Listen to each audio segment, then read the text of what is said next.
Mr. President. They're all saying what a great relationship we have, and they're actually correct. It's not fake news. Finally, it's not fake news. So it's a great honor that you're here. But we do have a very special relationship. In fact, I'll get that little piece of dandruff off. That little piece. We have to make him perfect. He is perfect. So it is really great to be with you, and you are a special friend. Thank you. Thank you. Thank you. Thank you very much, Mr. President. I want to thank President Trump and your country, your people, for this very warm welcome, this wonderful ceremony. Indeed, we, both of us, just reminded how great our common history is, and that each time we work together in order to protect liberty and freedom and our peace. And we have a lot of challenges ahead of us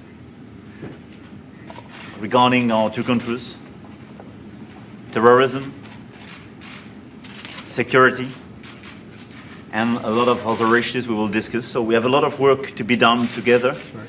But I'm very, very honored and very pleased, because whatever the context could be, this relationship is stronger than the events. And on top of it, we have an excellent personal relationship. So I want to thank you for that. Thank you.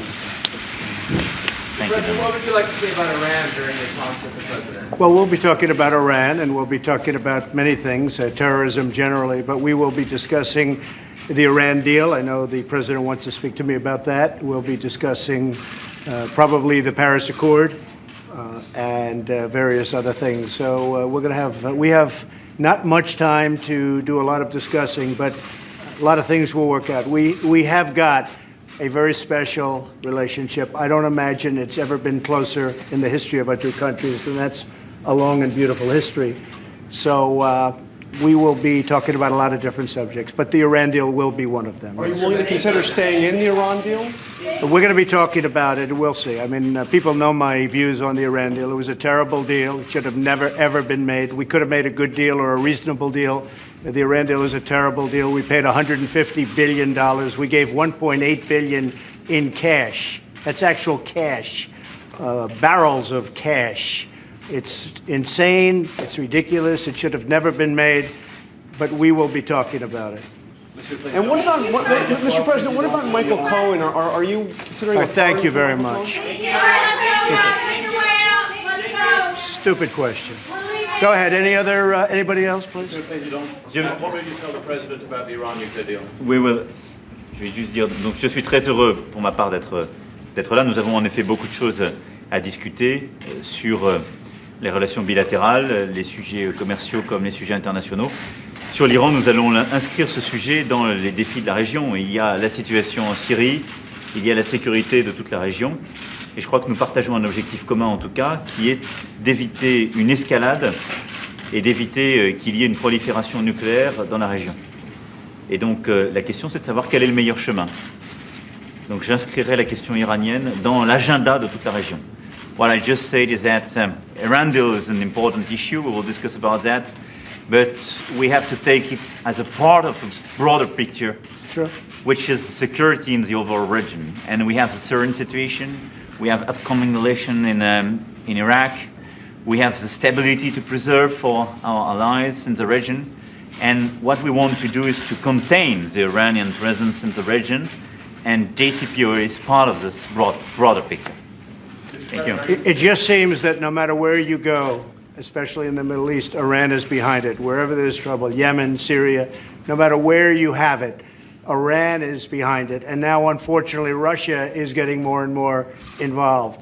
But Iran seems to be behind everything where there's a problem.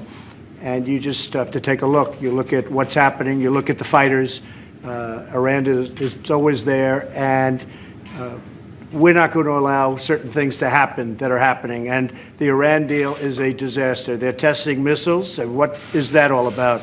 You look at the ballistic missiles that they're going and testing. What kind of a deal is it where you're allowed to test missiles all over the place? What kind of a deal is it when you don't talk about Yemen and you don't talk about all of the other problems that we have with respect to Iran, especially look at what they're doing in Iraq. You just take a look at what's happening in virtually any place in the Middle East, Iran is behind it. So what kind of a deal is this where it wasn't even discussed? And I know John Kerry made the statement that he didn't want to discuss other things while he was making the deal. Despite all of the money that we gave them, he didn't want to discuss it because it was too complicated. That's not the way to do it because it was too complicated. So we made this terrible deal, but we'll be discussing it. The Iranians say they'll restart their nuclear program if the deal We'll is... find out. You'll find out about that. Are you It concerned won't about be that? so easy for them to restart. Mr. President, are you They're not going to be restarting anything. They restart it, they're going to have big problems, bigger than they've ever had before. And you can mark it down. They restart their nuclear program, they will have bigger problems than they have ever had before. Thank you very much, everybody. Thank you. Thank you. Thank you. Let's go, guys. Let's go. Excuse me? You'll find out. Thank you, Mr. President.